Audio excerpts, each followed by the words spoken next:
میں پھر کہوں گا کہ نمازیوں کے اوپر مسجد کے اندر عبادت کے وقت جو ہے عقل عام جو ہے نہ ہندوستان میں ہوتا ہے نہ اسرائیل میں ہوتا ہے جو ہمارے، لیکن پاکستان میں ہوتا ہے، جہاں پہ جتنے فرقے ہیں اتنی دینی جماعتیں ہیں اور وہ سیاست میں حصہ لیتی ہیں۔ ہم سیاستدان بھی کبھی کبھی کنفیوز ہو جاتے ہیں کہ کنو کنو خوش رکھیے۔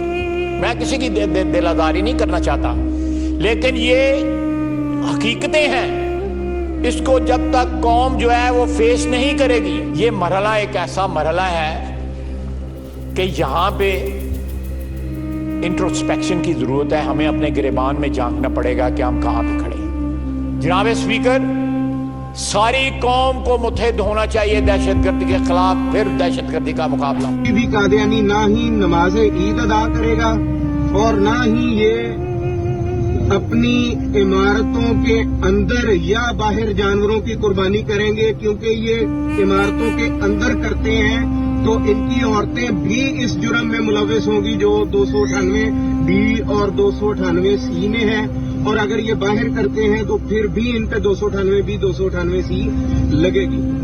We have a duty to protect our minorities. اور اگر آپ مسلمان سمجھتے ہیں تو that's fine. But that is not the debate here.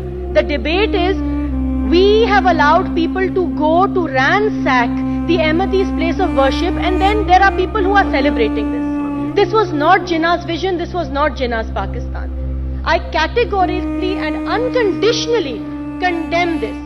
تو بہرحال یہ تو ان کا حال ہے، اپنی مسجدوں میں بھی ایک دوسرے کے خلاف بولتے ہیں اور فتنوں اور فسادوں کی منصوبہ بندیاں کر کے اپنی مسجدوں کی تقدس بھی پامال کرتے ہیں، اور ہماری مساجد میں بھی جو خالصتاً اللہ تعالیٰ کی عبادت کے لیے بنائی گئی ہیں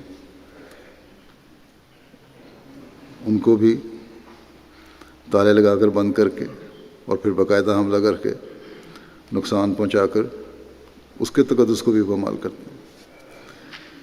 یہ نتیجہ ہے ان کے اپنے ذاتی مقاصد کو دین پر ترجیح دینے کا، اور جب تک یہ حضرت صلی اللہ علیہ وسلم کی پیشگوئی کے مطابق قائم ہونے والی خلافت کو نہیں مانیں گے، یہ ایسی حرکتیں کرتے رہیں گے اور ان سے کسی بھی قسم کی اچھائی کی توقع رکھی نہیں جا سکتی۔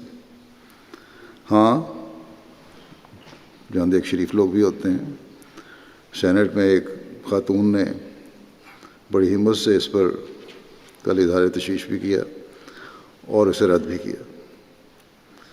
اب دیکھیں اس بیچاری کے مولوی اور مولوی طبع لوگ جو ہیں اور مفاد پرست سیاستدان جو ہیں کیا اشر کرتے ہیں۔ ابھی تک تو یہ دیکھنے میں آیا ہے کہ پھر وہ اس حد تک ایسے شریف لوگوں کے پیچھے پڑتے ہیں ان کو یا تو سیاست سے الگ ہونا پڑتا ہے یا معافی مانگنی پڑتی ہے۔